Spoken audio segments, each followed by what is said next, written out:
Pantes kemarin Poco sempet nyenggol Realme dan iQOO di postingannya mereka. Gua kira cuman cari ribut doang. Ternyata mereka lagi nyimpen jagoannya buat sekarang ini. Dan ya akhirnya yang ditunggu-tunggu Poco F7 reguler ataupun yang biasa rilis juga di Indonesia pakai SoC terbaru dari Qualcomm, yaitu ya Snapdragon 8S Gen 4 yang udah dipakai juga sama iQOO Neo 10, tapi Poco tetap kalem aja nih. Dan lagi-lagi sedikit nyolek tuh ya di postingan terbarunya mereka. Yang pertama bukan selalu yang terbaik. Wah, katanya Poco ya, bukan gua. Balik ke handphonenya ya, yaitu Poco F7 ini bisa dianggap jadi anak terakhir dari series Poco F7 karena munculnya tuh belakangan banget. Tapi bukan berarti ini handphone cuma kebagian sisaan speknya doang. Justru Poco F7 ini bisa dibilang positioningnya itu ya paling yang nggak masuk di akal. Kenapa gue bisa bilang gitu? Pertama, F7 Ultra, pemilik kasta tertinggi F7 series, speknya itu yang ditawarin mewah. Punya kamera tele, build-nya itu juga lebih premium. Fiturnya ya udah lengkap, chip ya tambahan juga ada. Peruntukannya juga udah jelas buat orang-orang yang mau punya pengalaman flagship di handphone dengan budget 10 juta, tipis ya. Tapi memang dari segi desain sih ya gue sih bukan selera ya. Terus yang kedua, F7 Pro yang jadi titik tengahnya. Spek yang lumayan tinggi juga, desainnya cakep, fiturnya super resolution ada, frame interpolasi pun juga masih ada, masih stok buat lo yang butuh performance tapi ya budgetnya nggak nyampe ultra. Nah yang baru nih yang terakhir yaitu F7 regular yang basic, hadir dengan fokus utamanya bukan desain yang mewah tapi gue lebih suka ya kayak begini, dan tentunya ditujukan buat ngehajar market abis-abisan. Abis jelas ya, kalau dari segi harga buat lawan iQOO Neo 10 sama Realme GT7 ya udah jelas lah ya. Cuma strategi si Poco F7 ini juga unik. Abis nungguin kompetitornya sibuk buat masarin dan benahin soal problem produknya mereka, baru deh masuk si F7 launch global terus ke market Indonesia. By the way, gue juga bikin videonya ini sebelum launching ya, jadi gue belum tahu harga pastinya berapa. Tapi yang pasti gue penasaran kenapa F7 ini pakai chipset yang lebih baru, yang jelas juga kenceng dibanding ya F7 Pro. Ini bukan sekedar 8S Gen 4 versus 8 Gen 3 dari segi jajarannya aja ya, tapi feeling gua harusnya masih sama kayak F6 kemarin ya, yaitu di sekitaran 4,5 sampai 5 jutaan yang harusnya video ini tayang setelah launching. Jadi gua bakal kasih pop-up harganya kalau sempet, atau kalau udah ada link pembeliannya ya lu bisa klik aja buat bantu-bantu kita juga. Lanjut aja bahas handphonenya ya ke bagian yang paling seru, yaitu performance yang secara garis besar kayak gini nih. Buat keseluruhan skornya dari tes sintetis aman banget. Poco kasih klaim hasilnya itu juga nggak jauh beda sama tes kita. Cuma memang sempat ke 1,8 juta, tapi pas di make sure ternyata bisa nyentuh 2 juta juga. Dan multitasking pakai handphone ini pun udah pasti aman karena udah gunain UFS 4.1 dan RAM-nya pun juga udah pakai LPDDR5X yang kenceng. Oh iya juga varian RAM-nya pun cuma ada di 12 GB aja. Kalau untuk storage lu bisa pilih 256 GB atau 512 GB. Waktu stability test pun juga si Poco F7 ini juga lumayan bisa ngejaga performance-nya tetap stabil dan performance-nya pun nggak nurun banyak. Bener-bener diperes banget potensi dari chipsetnya, cuma memang suhu si handphone ini jadi panas. Permukaan itu bisa nyentuh sampai ke 50 derajat Celcius, bahkan sampai pas kita tes live stress testnya aja susah banget soalnya sering overheat mulu handphonenya.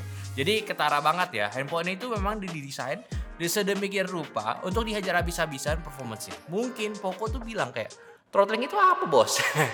Tapi pada akhirnya ya kita tetap dapetin skor dengan menjaga suhu handphonenya di ruangan yang tetap stabil, dan handphone ini bisa dapetin performance stability-nya di wildlife itu di 79%. Ya not bad lah. Dan buat Geekbench singlenya pun juga standarnya yang sama ya di 2000-an, multinya di 6400-an, wildlife-nya di 15 ribuan dan slingshot-nya di 16 ribuan. Kapasitas baterainya pun juga udah lumayan besar di 6500 mAh, jelas nggak sama kayak global atau bahkan lawannya juga. Tapi dengan baterai sekaliber ini pun harusnya juga buat pemakaian sehari-hari atau digas terus main game gue jamin bakal aman banget. Ingat, 6500 mAh ya, bukan 5000 atau yang lebih kecil. Kalau desain sih jujur ini masalah selera aja, tapi kalau gua agak kurang suka dengan model kameranya aja. Yang bentuknya tuh kayak kapsul terus dipisahin sama lightsaber miring gitu di tengahnya. Terkesan agak kayak heboh gitu.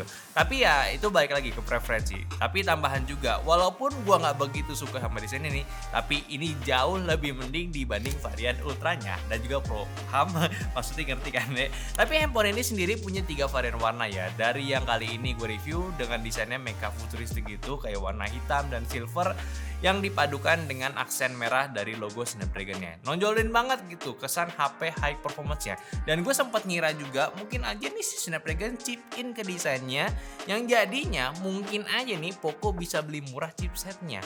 Ya bener dong. Ya kayak isu stiker laptop aja. Kenapa ada terus kan? Cuma yang bikin gue acungin jempol ke Poco ini adalah dari ngasih build quality-nya tuh yang nggak main-main. Materialnya udah pakai kaca. Terus juga frame-nya dibalut sama metal. Secara dimensi juga nggak terlalu tebal lah, cuma di 8,2 mm aja. Dan bobotnya juga di 215 gram. Memang agak berat, tapi feel genggamnya solid buat main game seharian. Yang lebih mantapnya lagi sih ya, handphone ini pun juga udah dikasih IP rating 68.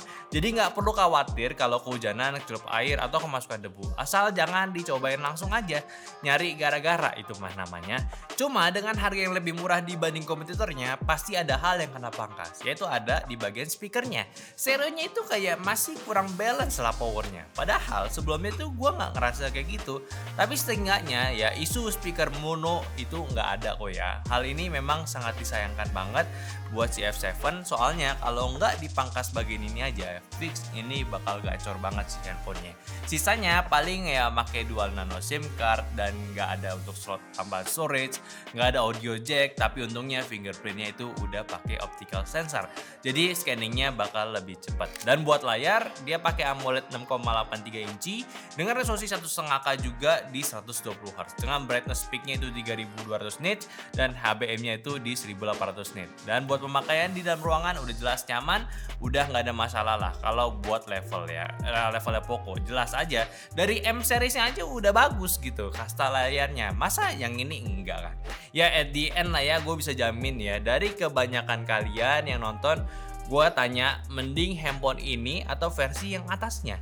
Maksudnya Ultra atau Pro. Gue yakin sih banyak yang lebih suka beginian ya, yang begini maksud gue. Tapi nggak tahu kalau menurut kalian kayak gimana, coba jawab komen di bawah. Jadi kita langsung aja lah ke pembahasan gamingnya ya.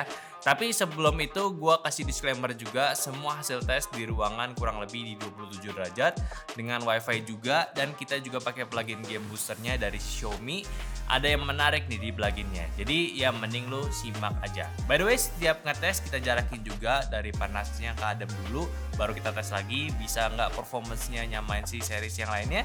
Ya ini harganya sebenarnya masih kebayang sih soalnya. Kayak dari game pertama aja, Genshin.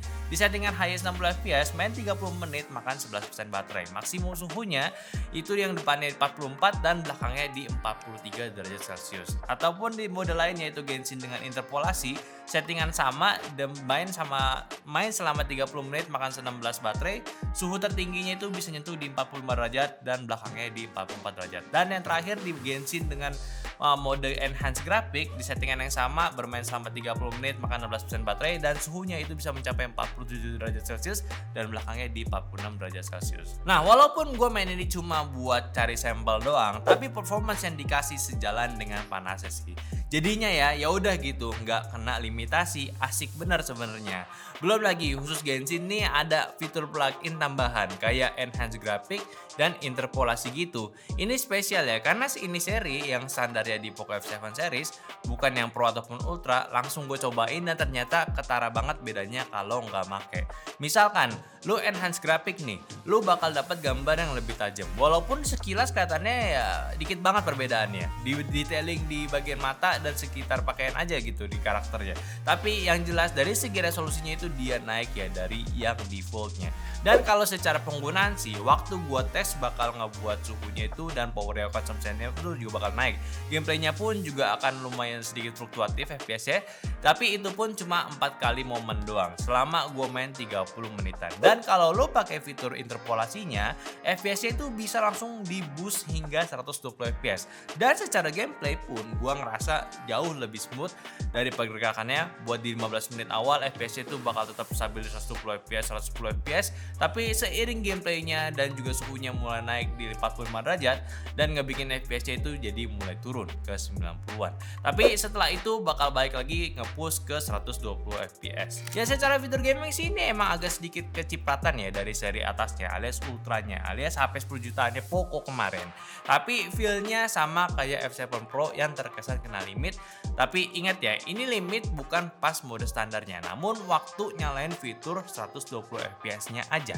Jelas banget ini pembeda antara Poco F7 biasa, Poco F7 Pro dengan seri ultranya juga. Ya kalau ini dikasih chip tambahan juga sih, itu mah namanya nggak niat jualan ya Poco F7 Ultra gitu ya. Oke deh, kita lanjut aja ke MOBA analog. Oke, di Mobile Legends settingan ultra 120 FPS, bermain selama 52 menit, makan baterai di 16%.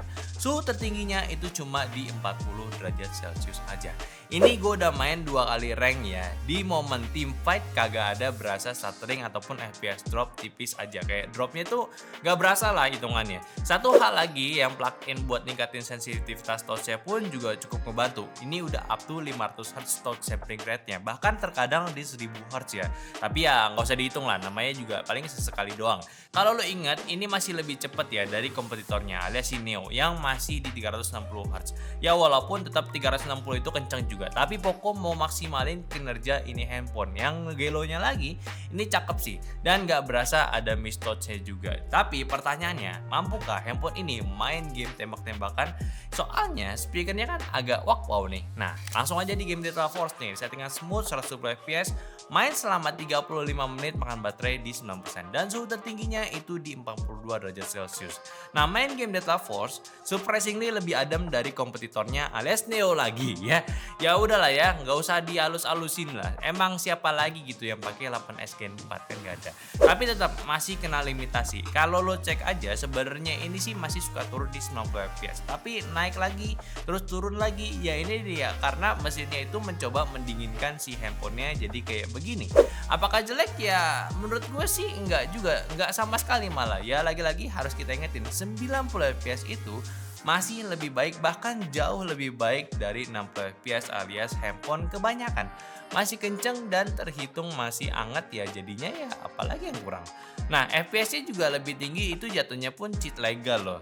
Ya lanjut aja lah ke tembak-tembakan yang kedua, yaitu di PUBG Mobile. Di settingan smooth extreme plus 90 FPS, bermain selama 30 menit, makan 10% baterai, dan maksimum suhunya itu di bagian depan 42 derajat Celcius. Nah, gue sebelumnya udah seneng banget ya, karena settingan game lain itu udah pada kebuka di 120 FPS. Tapi ternyata agak ngepur nih si Poco nih, yaitu di game ini settingan 120 FPS masih kelok. Padahal ekspektasinya itu lumayan tinggi, tapi ya udahlah nggak apa-apa. Secara gameplay sih lurus 90 FPS ya, dan secara experience pun gue juga cukup puas lah buat 90 FPS-nya. Cuma memang yang kurang gue suka dari kualitas suaranya aja, yang seperti tadi gue udah mention kalau speakernya ini masih kocak gini, jadi agak susah nebak dari arah mana ya suara tembakan ataupun langkah kaki lawan kita pas lagi main.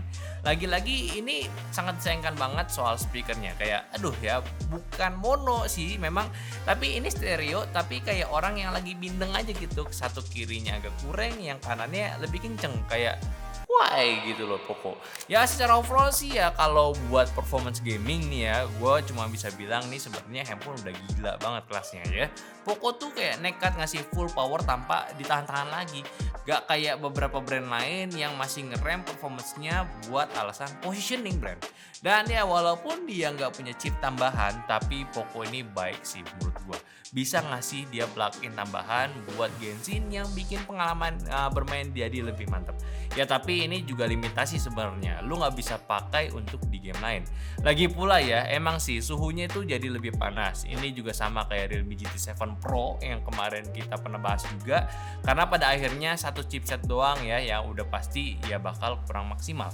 Tapi untungnya juga untuk game lain ya kita nggak nemuin tuh kasus yang sama. Suhunya lebih stabil dan manajemen power memory consumption-nya pun juga jadi lebih sedikit optimal. Software-nya pun juga udah cakep lah, jadi lu nggak perlu worry baterainya cepet habis pas lu main game. Dan kalaupun baterainya lu habis dan lu nggak bakal nunggu lagi ya lama untuk ngecasnya. Karena casan bawaannya pun udah punya daya charging di 90 watt. Tapi lagi-lagi sekarang hanya Poco yang jual handphone performance tapi belum punya bypass charging. Semoga aja di next generasinya tuh ada ya. Masa ya udah bagus kayak gini nggak ada. Tapi kalau misalkan jadinya makin bikin males sih sebenarnya ya mending gak usah sih. Karena speknya juga udah tergolong flagship, jadi secara utilitas ini pun juga udah nyaman di 5G, NFC, Bluetooth dan Wi-Fi udah aman banget. Sensor yang jalan, sensor lain pun juga udah lengkap juga pokoknya. Paling ya karena beberapa dari kalian mungkin agak kurang suka dengan HyperOS karena ada iklan-iklannya, ya itu juga bisa di concern ya. Tapi kalau penggunaan secara kasual, HyperOS ini udah smooth banget lah. Dan belum lagi fitur AI-nya kayak ya Horizon, ya Image Expander dan lain-lainnya itu seenggaknya udah ada di handphone ini. Dan juga untuk OS-nya pun ini juga out of the box-nya udah di HyperOS 2 ya. Buat foto-foto atau video di handphone ini pun juga udah punya 2 kamera, yang utamanya itu 50 megapiksel dan juga dibekali OIS juga, dan satu kamera ultrawide 8 megapiksel, kamera depannya di 20 megapiksel. Jadi buat hasil kamera sih yang dengan kamera 50 megapiksel yang IMX882-nya sih gue bisa katakan Poco F7 ini punya karakter warna yang khas ya. Secara warna ini natural ya, tapi handphone ini nggak ngasihin warna yang natural banget. Tapi jelas saturasinya itu di-push agar warna yang dihasilkan tuh tetap vivid. Gue suka sih jadinya, tapi sayangnya untuk warna merah dia itu kayak cenderung muted gitu warnanya. Jadinya ini secara selera aja sih untuk hasil fotonya. Dan untuk dynamic range-nya pun juga udah tergolong bagus. Cahayanya dan untuk objek kurang cahaya pun terbagi dengan rapi. Ya untuk levelan handphone performance, kameranya ini sih buat foto-foto ini udah oke banget. Kalau untuk rekaman video, handphone ini pun juga rekamnya hingga 4K 60. Dan untuk rekam switch lensanya pun hanya bisa di Full HD 30 fps saja. Sedangkan kamera depannya pun hanya bisa rekam di Full HD 60 fps saja. Dan perekamannya pun juga sudah ada OIS ya.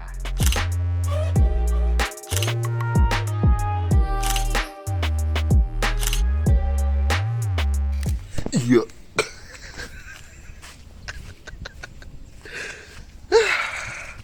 Poco F7 ya langsung aja tes mikrofon nih, sepi nih guys. Tapi gue gak bisa ke jalan ya ini, soalnya gue di posisi dimana saat gue tag ini gue tuh buru-buru bro. Lu suara gue ini baru bangun, kacau balau gitu. Cuma sekalian kali ya buat ngetes Full HD di Full HD 30 fps di keadaan yang lumayan gelap. Jadi kayak begini. Nah ini Full HD 30 nih, ini kegelapan ya. Jadi gue mau nyoba yang low light ini kegelapan tuh. Ini Full HD 30, liat noise kemana-mana sih. Ya standar gak sih? Nah ini mending nih, ini dalam ruangan di Full HD 30 gue nyoba turun tangga, naik tangga gini. Ini Full HD 30. Full HD 60 gimana? Jadi kayak gini. Nah ini Full HD 60, sekalian mau pamer HP ini tidak getar. Mau naik tangga. Jadi pasti sih noise-nya kencang banget bro. Tuh lihat tuh. Wow. Cuma kalau Full HD 60 kayaknya bener-bener cahaya di muka tadi kan beda ya. Kalau Full HD 30 bisa kelihatan, ini nggak kelihatan sih. Kalau gelap banget. Tapi kalau yang, nah ini yang di dalam ruangan nih, yang standar nggak lampu nggak nyala begini. Cuma kalau dalam ruangan ada jendela masih better bro. Turun. Ya, gitulah. Maksimalnya itu di luar, dan gue ada pengen ngomong sesuatu sih. Jadi simak aja Full HD 60 sekalian tuh. Nah ini dia. Gue coba buat backlight tuh. Backlight nih Full HD 60 tuh. Gue mesti cover ya. Nah permasalahannya adalah saat Full HD 60 ini tuh nggak geter. Permasalahan buat siapa? Buat yang bisa 4K. Ketika 4K lu geter, menurut gue agak masalah sih. Karena kamera depan itu menurut gue sih, kita sih selalu state ya, terkadang tuh lebih baik Full HD aja tapi maksimal gitu. Nah ini maksimal, salah satu yang maksimal lah Full HD 60. Memang lebih baik 4K, tapi kayaknya kalau Full HD lebih stabil kayak gini nih tuh 60 fps ya kan, yang suka story lebih lebih smooth masih bisa gitu. Satu hal lagi gue pengen ngomong, ya ini adalah Poco F7. Kabar depannya masih bisa cuma bisa di Full HD, tapi it's okay karena ternyata masih tidak goyang downgrade. Ya gue rasa ini salah satu handphone yang harusnya Poco itu punya tagline, Poco no play ya, don't play ini bener-bener nggak play ya si Poco ya, luar biasa.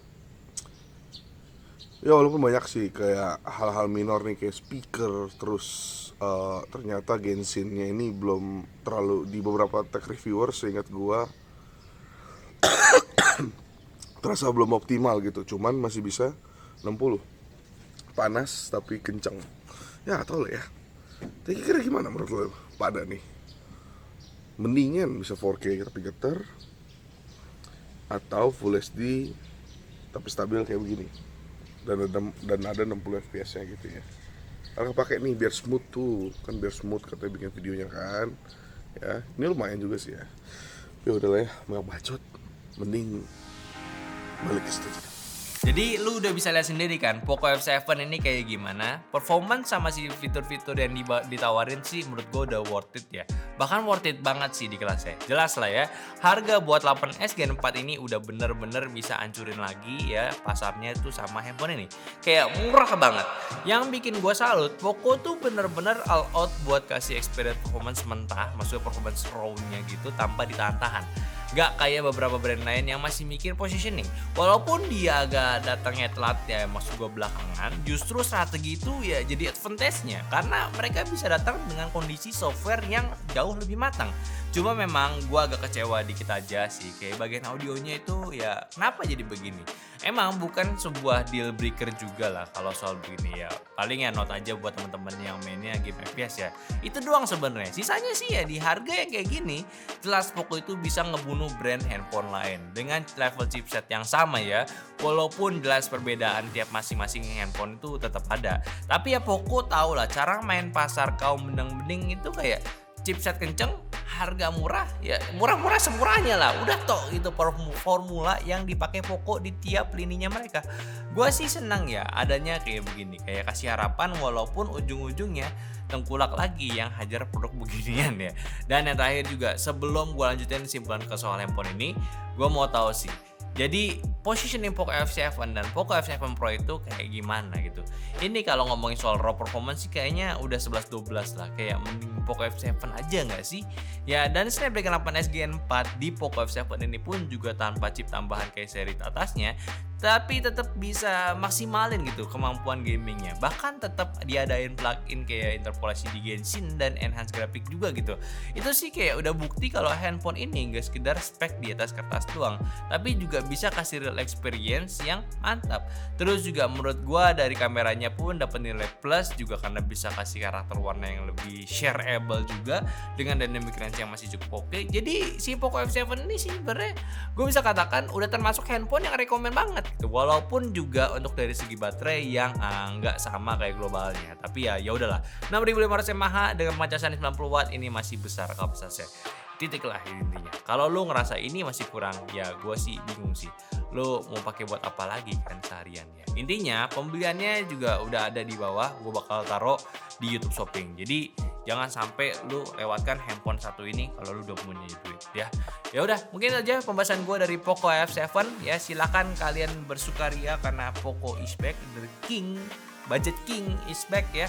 Ya jangan lupa untuk diskusi di kolom komentar, follow juga sama sosial media kita, dan jangan lupa untuk join member kalau kalian tertarik. Sampai jumpa di video selanjutnya.